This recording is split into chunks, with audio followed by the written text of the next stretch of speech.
adlaw sa inyo tanan mga katsibog, kaya nga adlaw maraha ramang kita itumba.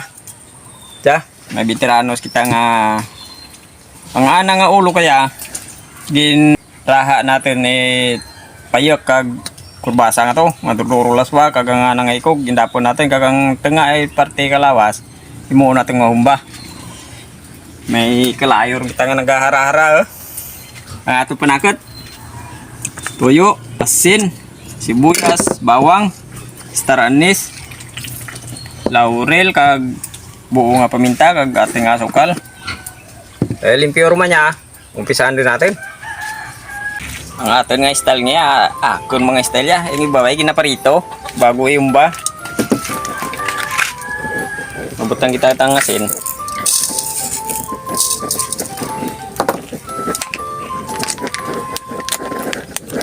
Tuyo.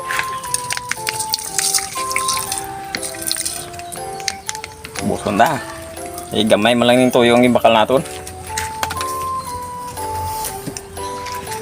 Buyas. Ang tawag ahos. Ang sibuyas sa amon nga tawag, sibuyas mong gyapon. Yaw ko kumain gyud ako nanu sa amon ng tawag basta star anise lang Kag ating nga paminta nga dahon kag paminta nga bilog.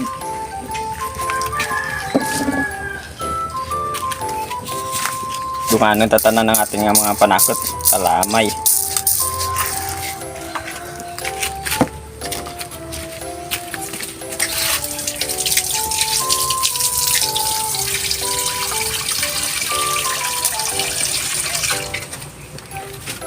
Ang tubig.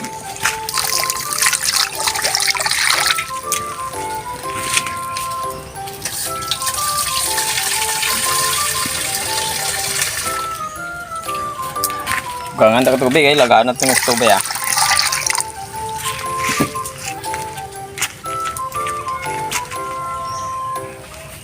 Ibutang din natin sa ating kalayo nga nagahara-hara. Matangkaran. Kag takloban. Bukal na karani idandahanon tayo natin ang ating kalayo Basta nga maraha rin dan. A few moments later. Kung na isang oras na pagkakaluto po natin sa ating tambakol. Ayan Wow. Tama, malapot talaga yung sabaw niya. Dahil sa asukal. Anguin na po natin yan. Sibugan na. Okay mga katsibog, luto na po yung fish humba natin na tambakol. Magdasal muna tayo bago po tayo kumain.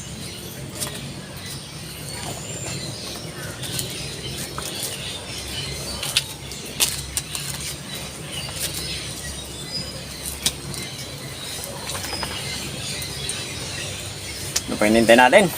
Sibugan na yan. So, hindi pa po kumain, sumabay na po kayo sa amin. Meron po tayong fish humba. Ikaw muna tayo. Wow! Nagdasal na ba tayo? Patatapos na rin magdasal. Nakalimutan mo ba? Nakalimutan ko So sagad ako mo. Parang kulang parang wala tayong tinidor Tek lang Wala ko ng tinidor.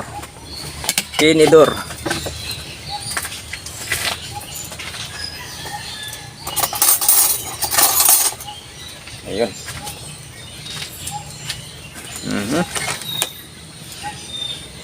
Wow. Nice. Wow. Uy, grabe Siguradong notang nito ang mga ingredients natin kasi yung kulay niya hindi siya maputla. Ito yung bili ng isda yung kukunin natin. Ayan yung bili. Hatiin natin yung bili sa katsyan.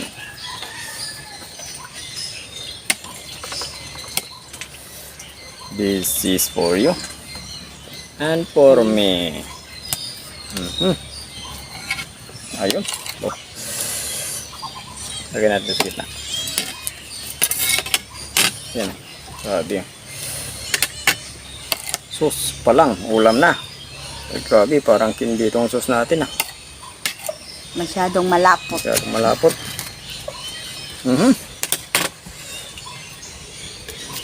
Sus.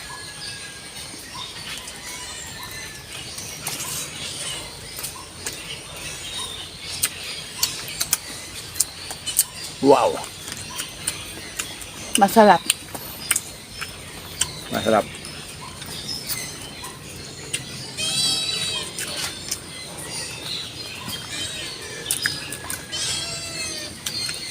Mas masarap pa siguro ito pag nilagyan pa natin ito ng bulak ng ano ng saging. Kaya lang wala tayong mapagbilan eh. Malayo yung bayan. Sasakay ka pa ng tricycle. Hindi okay lang pala papunta doon, madali lang. Wala tayong makunan ng puso ng bulak ng saging. Kung pupunta tayo ng bayan, kung papunta doon, mahirap. Hindi, madali lang kung papunta doon. Kung pauwi na, tatagalan tayo.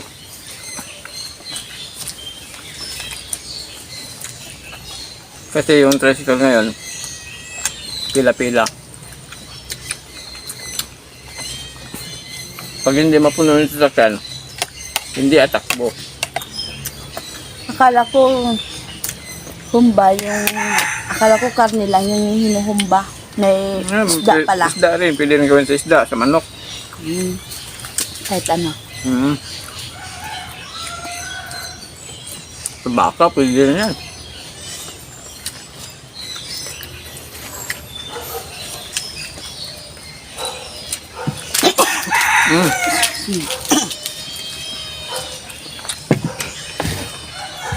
Tandaan na kasi, walang agaw dito. Sa dalawa naman. Nabulunan ko eh. Nako.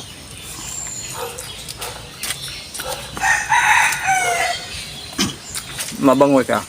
Saka yung starnis na nilagay natin, hindi lang siya pampabango. Nagbibigyan siya ng lasa.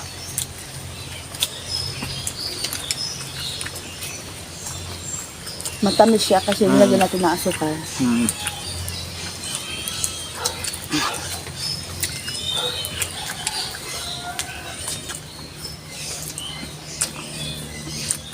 Ang sarap, pati yung salaman. Sa mga viewers dyan na sumusuport na po sa amin sa Inday Andong, sa pinapanood nyo araw-araw sa amin, God bless po sa inyo. Ayun. Ayan, Sinday. Siyempre, nagpapasalamat po kasi mga subscribers po natin at saka sa mga viewers po natin. Araw-araw po tayong binubusog. At nabubusog.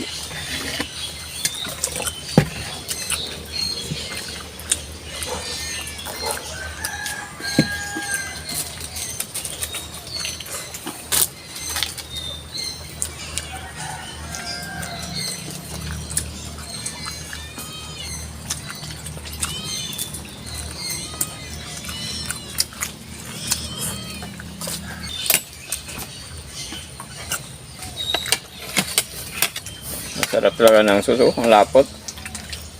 Tama-tama lang yung tubig na nilagay natin, dinamihan natin para sure na maluto natin. Pero tingnan din natin yung importante sa pagluluto. Tinitingnan.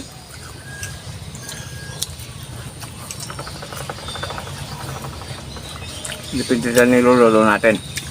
Kaya titingnan namin yung minuto. Oras-oras, araw-araw, gabi-gabi. Ha? Saka siyempre, titikman din natin. Para makuha natin yung tamang lasa.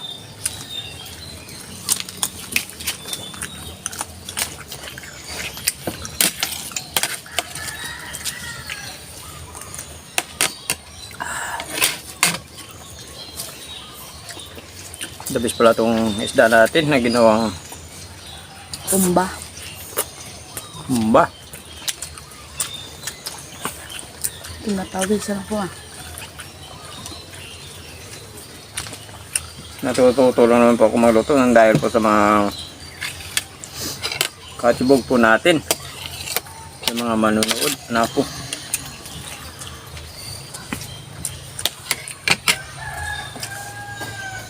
Hindi tayo matututo pag hindi natin gagawin yung mga gusto natin gawin. Kagaya ng pagluluto, kung ano yung mga hilig.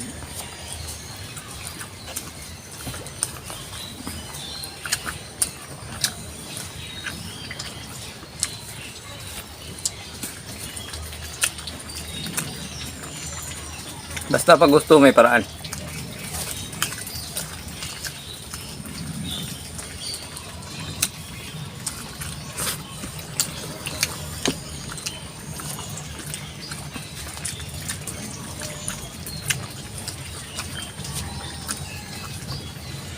Yung iba, piniprito bago ihumba, bago lutuin, bago gawing humba. Sa akin, style ko naman, diretso lang. Pwede naman pinaksiw, sinabawan. Pwede na lagyan ng gulay. Kahit ano, Oo, basta para-paraan lang. ayun. Depende naman sa iyo kung ano yung gusto mo. Yung mga basher, mag-comment lang kayo. Aba? Minsan lang kung magsalita sa harapan ng kamera. Ano Kasi yan, mahiya kasi ako eh. Mahiya o mahiyain? Mahiyain. Ayun, kumplituhin mo.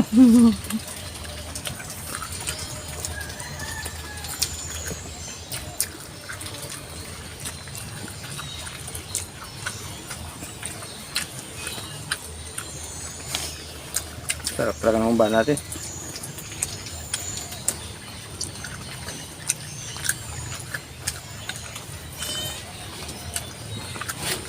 Simpleng luto lang, pero masarap.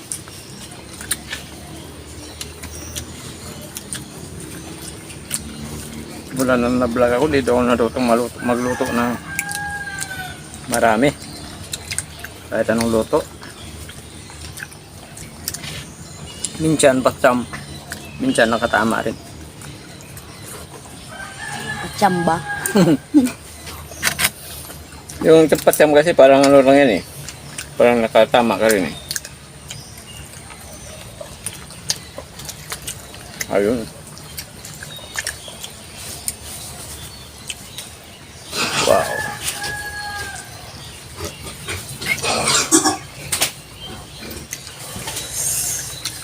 Wow. Ang ganda ng sauce. Ang sarap.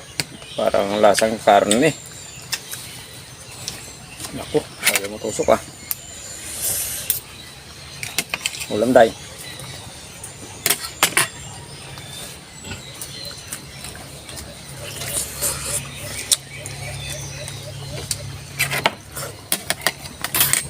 Malalasahan mo talaga yung ano, yung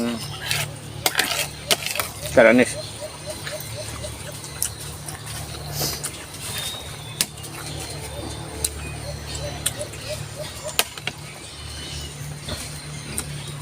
Uy, astanan siya nakagat po. Kaya pala matigas. Akala ko yung balat nagiging crispy.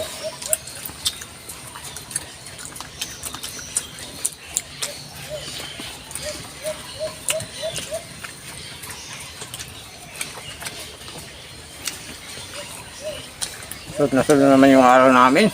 Nako.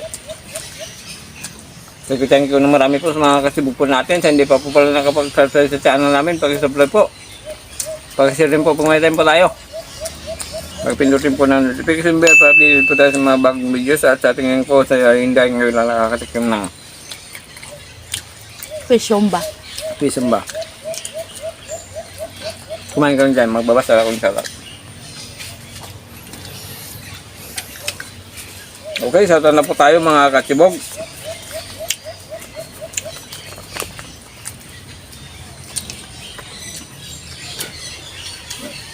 Shout out Dita Dibelia, Agustin Nelson Achinsa, Christy Oliveros,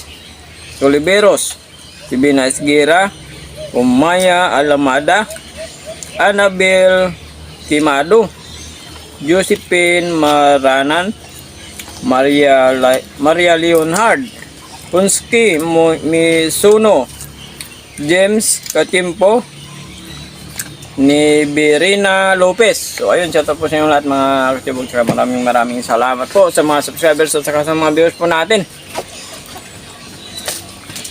Thank you po ng marami. Uy, yung nga pala, hintay mo lang. Tapusin mo muna yan. Apusin mo na. Apusin mo na. Apusin mo na.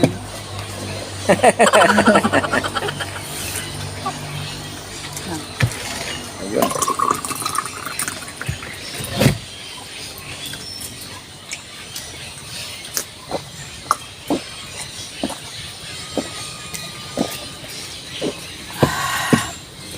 Thank you po.